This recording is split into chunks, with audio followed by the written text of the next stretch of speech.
प्रवक्ता ग्रंथ अध्याय 43। सूर्य, स्वच्छ नक्षत्र मंडल और महिमा में आकाश हमारी आंखों के सामने कितने रमणीय हैं। सूर्य उदित होते ही मानो कहता है, सर्वोच्च प्रभु की सृष्टि कितनी श्रेष्ठ है। दोपहर के समय वह पृथ्वी को झुलसाता है, उसका प्रखर ताप कौन सह सकता है। धातु गलने वाली भट्टी की आग तेज है, पर्वतों को जलाने वाला सूर्य उससे 3 गुना गर्म है। वह भस्म करने वाला धुआं उगलाता है और उसकी प्रखर किरणें चकाचौंध उत्पन्न करती है। वह प्रभु महान है जिसने उसकी सृष्टि की है और जिसके आदेश पर वह तेजी से परिक्रमा करता है।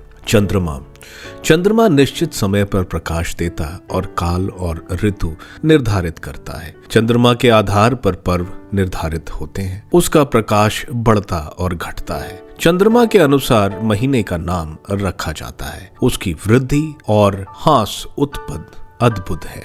वह नभमंडल के नक्षत्रों की ध्वजा है और आकाश के शिखर पर शोभायमान तारे आकाश की शोभा बढ़ाते हैं। वे प्रभु की ऊंचाइयों के चमकते अलंकार है। वे परम पावन प्रभु की आज्ञा के अनुसार पंक्तिबद्ध है और अपने जागरण में कभी नहीं थकते। इंद्रधनुष को देखकर उसके सृष्टिकर्ता को धन्य कहो। उसकी भव्यता कितनी रमणीय है। वह आकाश में प्रकाशमान वृत्त खींचता है। सर्वोच्च प्रभु के हाथों ने उसे ताना है। प्रकृति के अन्य चमत्कार, वह अपने आदेश द्वारा हिम गिराता और अपने निर्णय के अनुसार बिजली चमकाता है। वह अपने भंडार खोलता और पक्षियों की तरह बादल उड़ जाते हैं।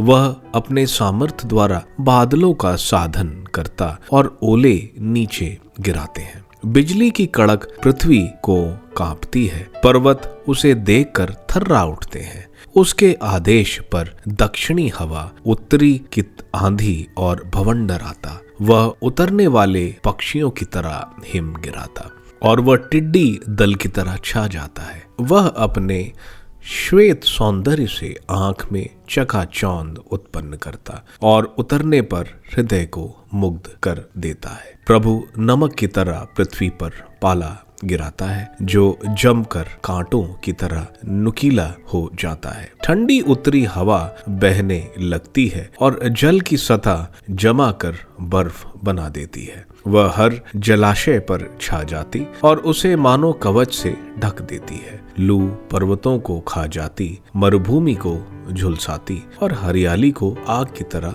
जलाती है। बादल शीघ्र ही सबसे नवजीवन का संचार करते हैं और ओस ग्रीष्म के बाद सबको आनंदित करती है। प्रभु ने अपनी योजना के अनुसार महासागर को शांत किया और उसमें टापू लगा दिए। समुद्र पर यात्रा करने वालों उसकी जोखिमों का वर्णन करते और हम सुनकर आश्चर्यचकित हो जाते हैं। ये है प्रभु के महान और अद्भुत कार्य। हर प्रकार के जीव जंतु और भीषमकाय जलचर उसके सामर्थ्य से उसका दूत सकुशल विचरता है और उसके आदेश के अनुसार सब सुसंगठित है। हम कहाँ तक कहें, उसके महान कार्यों का अंत नहीं। हम अंत में ये कहते हैं, वही सब कुछ है।